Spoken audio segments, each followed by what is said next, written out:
Hi guys, may panibago tayong mission ngayon. Ito yung ating asimbolin, yung motor na yan ay ilalagay natin dyan sa ibabaw and then i-connect natin yung fittings nya.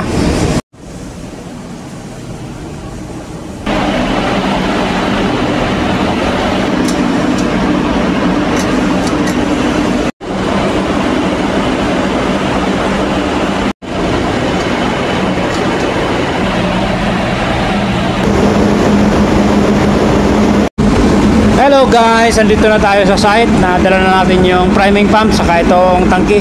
So ayan yung priming pump, i-install natin dito banda mga idol. Ayan dyan.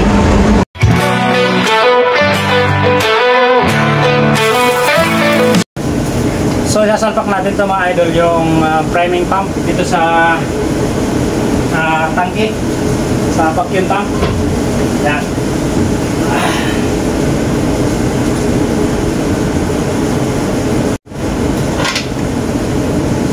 Bali itong fittings na to ay hindi fit, malayo dito sa dati niyang pwesto kasi itong tangke na to minodify na galing sa labas. Malayo siya, so didiskartehan natin to.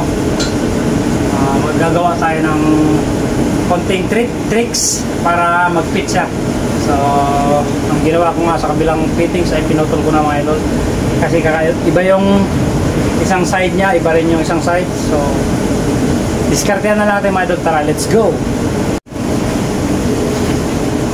So ilalagay ko na tong kanyang elbow mga idol. So ilagay ko na ito dito para yes.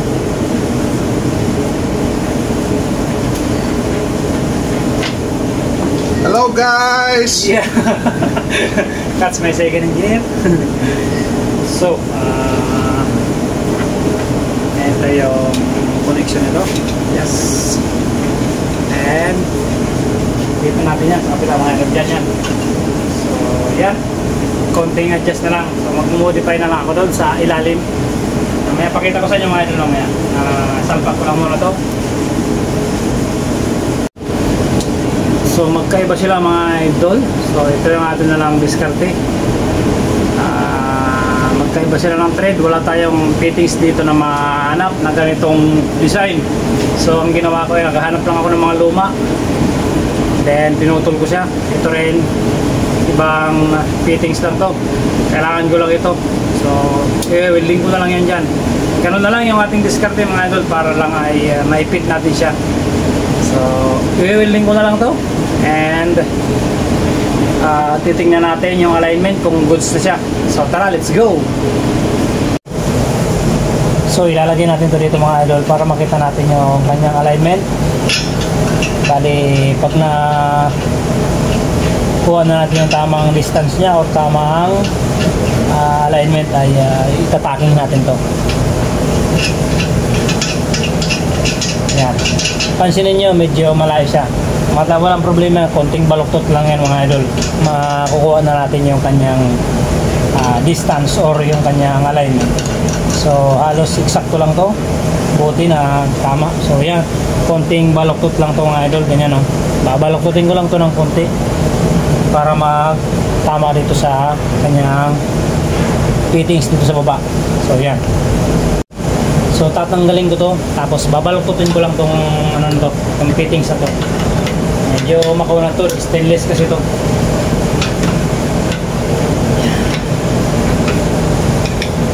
So konting baluktot lang to mga idol para tumama siya dyan. Tara, let's go! So ikakabit ko na to, ikpitan ko lang tong fittings kasi binaluktot ko na to. So yan, you know, ayos na mga idol. Konting karakarate lang, nakuha na natin tong kanyang alignment. So i-spot ko na lang to dito para yun na yung kanyang alignment mga idol. So yan, ganun lang. Napakasimple lang mag-fit up mga idol, mga ganitong trabaho. Konting diskarte lang ang kailangan natin. So tara, let's go, i-spot na natin to. Let's go!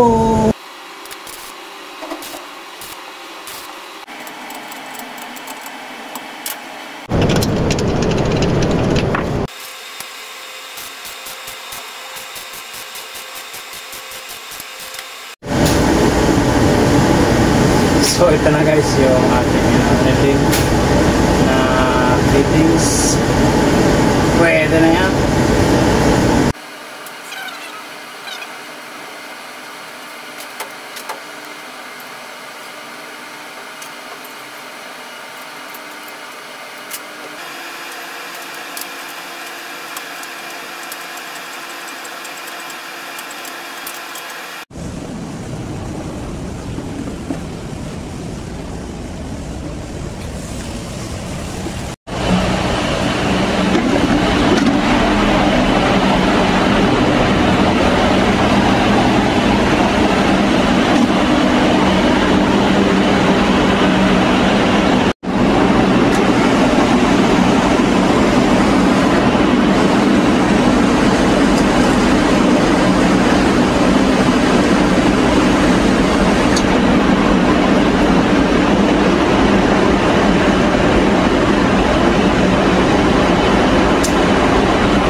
Hello guys, andito na tayo sa site. Nadala na natin yung priming pump saka itong tangke.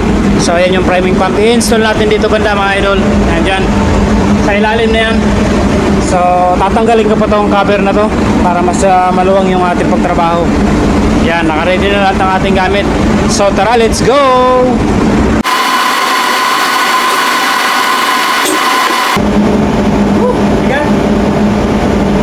Isa lang tayo mga idol, mag-install. Wala tayong matulong kasi alam nyo na. So ilalagay ko na ng pwesto nga ito mga idol.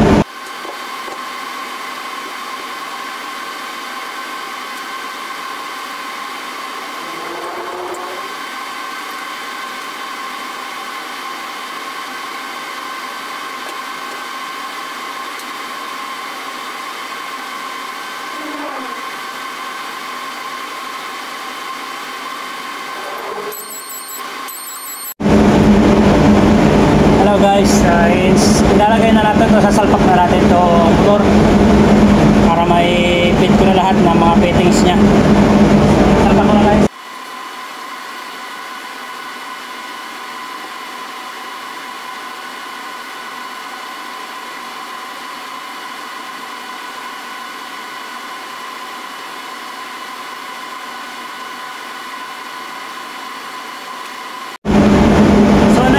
Step ay ilalagay na natin itong kanyang fittings doon, yung pipe.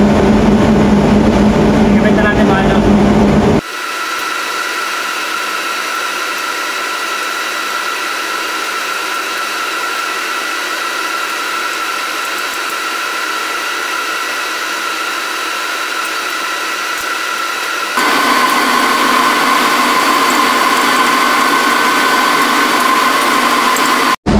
Hello guys, so ito na nga pala yung update natin. Na-install ko na yung priming pump. Ang kulang ko na lang ay yung mga fittings, yung connection nito.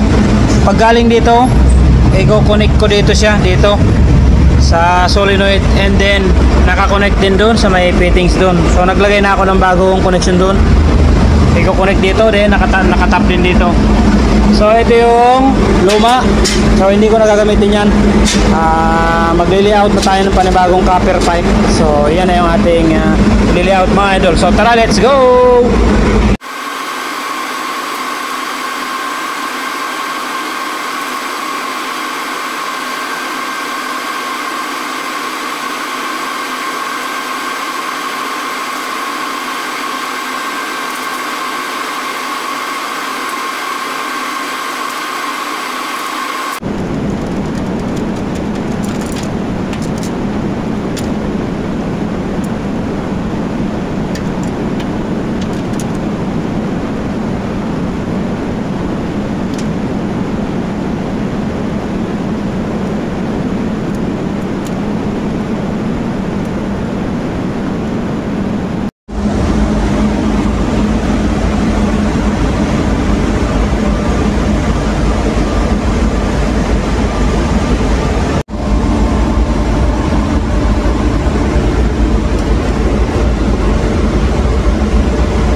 Hello guys! So ito na nga pala yung ating update ng aking in-install na priming pump. So yan, natapos ko na rin may installan ng bagong copper pipe.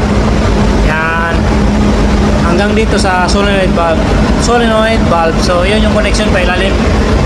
Doon yung ating minodify na tubo sa baba. Kaya ko nga pala binawasan yun dahil tatama yun din sa tubo. Yung malaking tubo na yan, kaya binawasan ko yung fittings connection. So yan, finally natapos na natin lahat. Ang kulang na lang dyan ay yung wiring para sa motor. So yung ating electrician naman ang bahala dyan, dumiskarte. So siya na mag-i-install ng kanyang wiring. So hindi na natin sakop yan mga idol.